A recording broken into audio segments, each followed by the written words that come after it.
que ser bem planejada. A vegana, a vegetariana e a onívora. Massa. Outra aqui. É muito difícil encontrar produtos, né, alimentos veganos sem preços exorbitantes. É um pouco daquilo, né, que eu falei. Tem. Agora, se quiser ser saudável, aí é isso que acaba ficando caro. Mas alimento vegetariano, vegano, muitas vezes eu percebi, depois de me tornar vegana, que muito alimento que eu comia antes, na verdade, era vegano e eu não fazia ideia. Fala um pouquinho, o Diogo vai saber falar mais disso.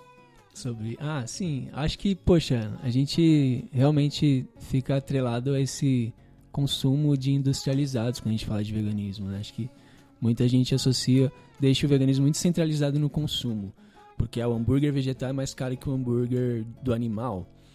Mas se a gente pensar arroz, feijão e batata frita, que tem em qualquer boteco por R$15, é vegano e mata a fome, né?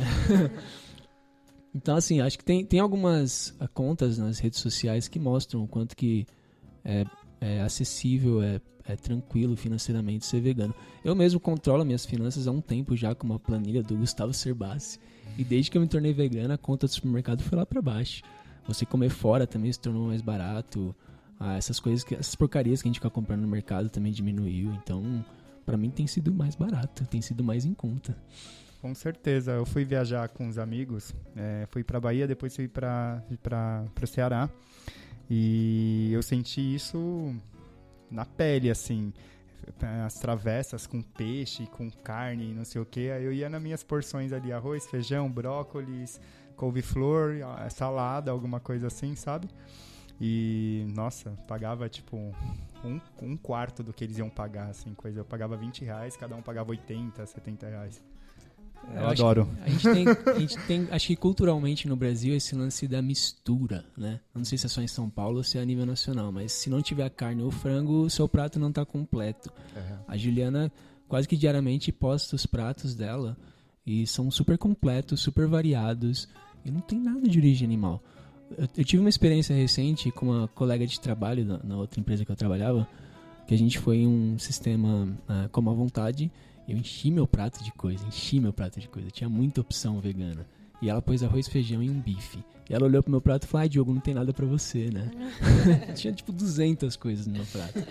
Mas na cabeça dela não tinha a mistura. Eu só tava comendo salada, sei lá, e tinha um monte de coisa. Então acho que culturalmente afeta ainda na mente das pessoas, né? Não ter o animal no meu prato não vai estar completo, né?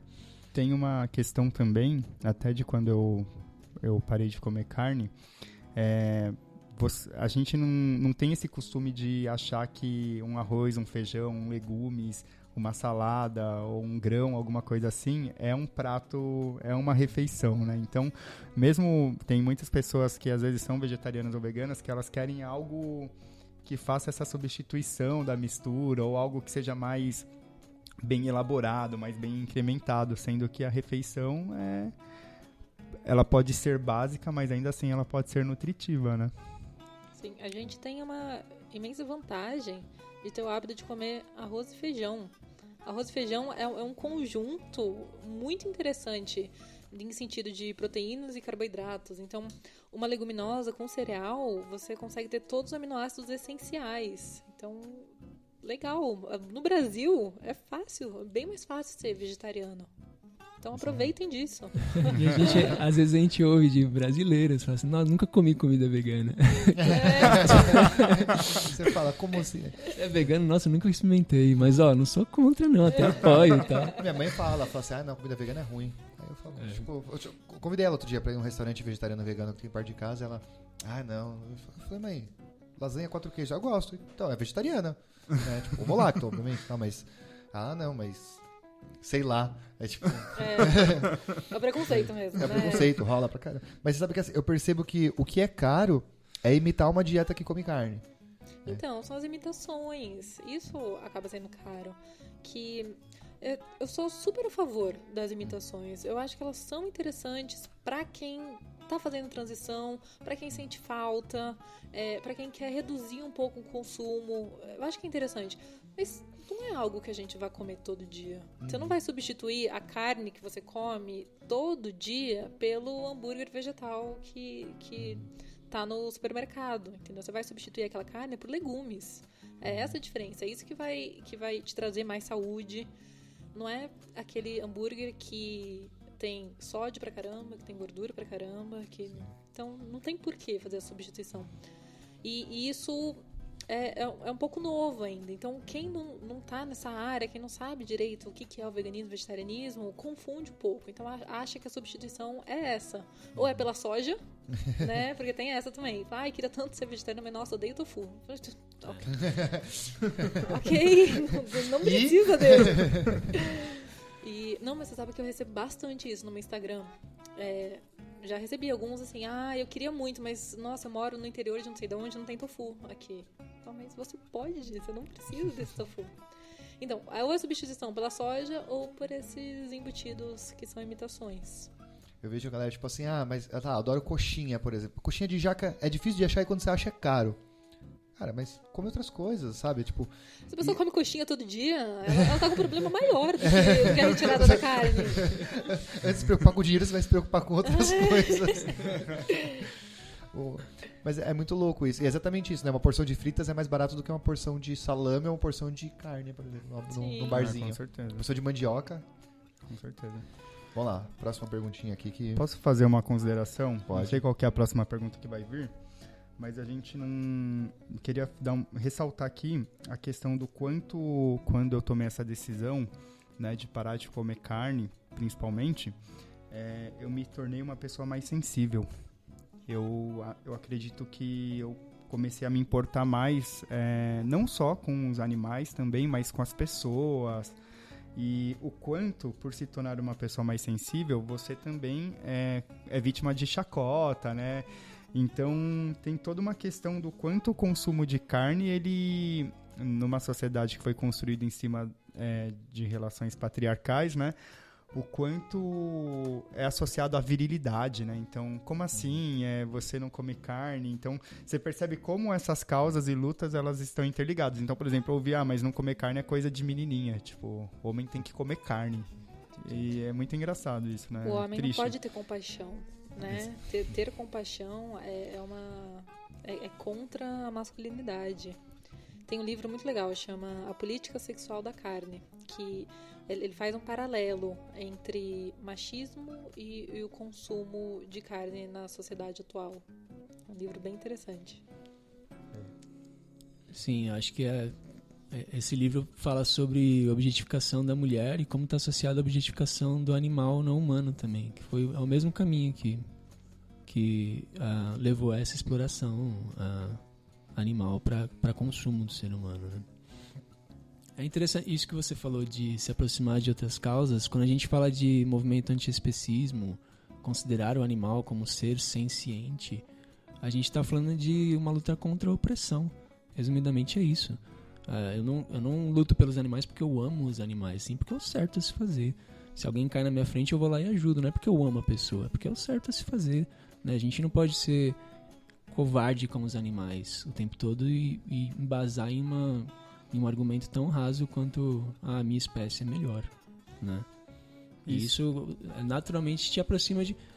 Antes do veganismo, eu não era o macho escroto, mas eu me permitia uma piadinha ou outra de vestiário de futebol, sabe?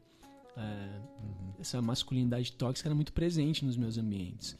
E eu comecei a reparar essas coisas, eu comecei a perceber que a gente estava numa sociedade patriarcal e o quanto que isso era maléfico para todo mundo, inclusive para os homens, depois do veganismo. Então, realmente, é uma causa que te aproxima de outras lutas, de outras injustiças, te mostra mais covardias, mais movimentos e te deixa um ser humano mais legal, pelo menos. Boa, mandou muito agora. Duas últimas perguntas. Eu vou juntar as duas, tá? E as proteínas e a vitamina B12. Tá bom. As proteínas eu falei um pouquinho ali no arroz e feijão, né? Então, assim, plantas têm proteína, tá? tá? Isso é algo que tem que ficar bem claro, que a proteína, ela não vem exclusivamente da carne. Inclusive, aquele animal que te deu a carne comeu plantas para conseguir essa proteína. Então, leguminosa com cereal é uma combinação excelente pra gente conseguir todos os aminoácidos essenciais. Outra coisa também que acaba gerando dúvidas, né? Falar, o reino vegetal não tem os aminoácidos essenciais. É verdade, mas se você combina dois produtos diferentes, você tem. 100 gramas de carne de um bife tem o equivalente a 100 gramas de feijão cru. Então, esse feijão, claro, né, não é 100 gramas a 100 gramas, você, depois de cozido, ele vai gerar uns 300 gramas. Mas, assim, você consegue a mesma quantidade de proteínas com uma alimentação vegetariana também. A alimentação plant-based, ela te deixa... Ela sugere que 10 a 15% da sua alimentação seja de gordura. E carboidratos de 60%, isso avaliando a quantidade de calorias. Então, você vai ter de proteínas 35%.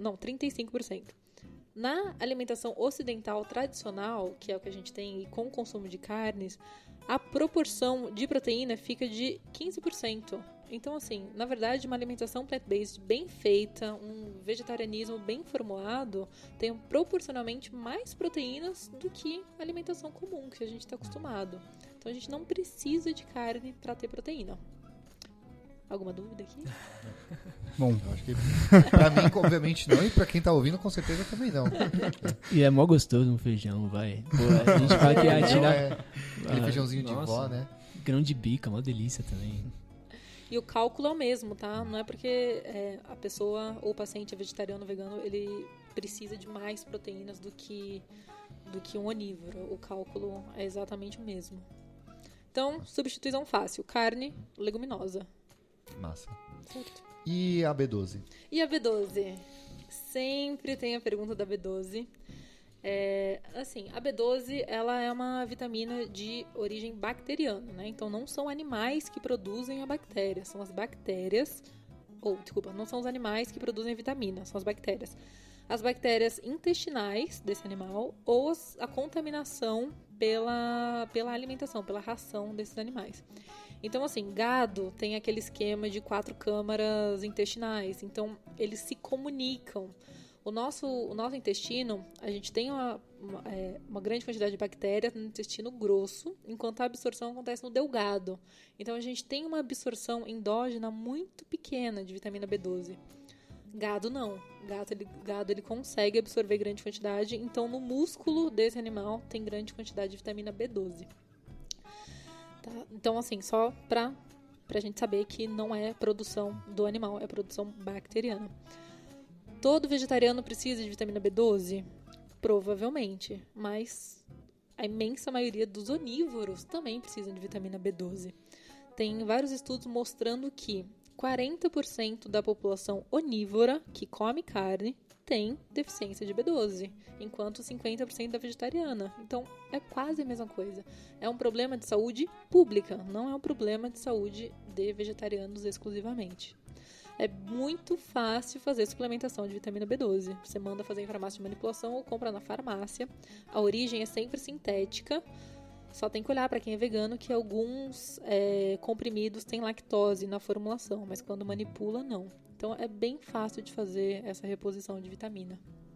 E o que acontece com o déficit de B12? Qual que é o nosso organismo? O que traz? A vitamina B12, ela tem sua função principalmente na regeneração de nervos, então do sistema nervoso, principalmente periférico. Alguns sintomas que podem acontecer, não é todo mundo que tem, mas pode acontecer formigamento nas pernas, perda de memória, dificuldade de concentração, excesso de sono, de disposição. São sintomas um pouco inespecíficos, né? Eu acho que metade de quem tá ouvindo a gente vai falar que tá com deficiência de B12 por causa do excesso de sono, cansaço e disposição. Mas é bem fácil fazer um exame, tá? E fazer a suplementação se for necessário. Às vezes o problema não é falta de B12, né? É excesso de capitalismo, pode ser. Exatamente. Às vezes. A gente tinha B12 da água não filtrada, não é? Tem essa história? Existem algumas teorias que dizem assim, já que a B12 vem de bactérias, se a gente consumisse produtos não bem higienizados,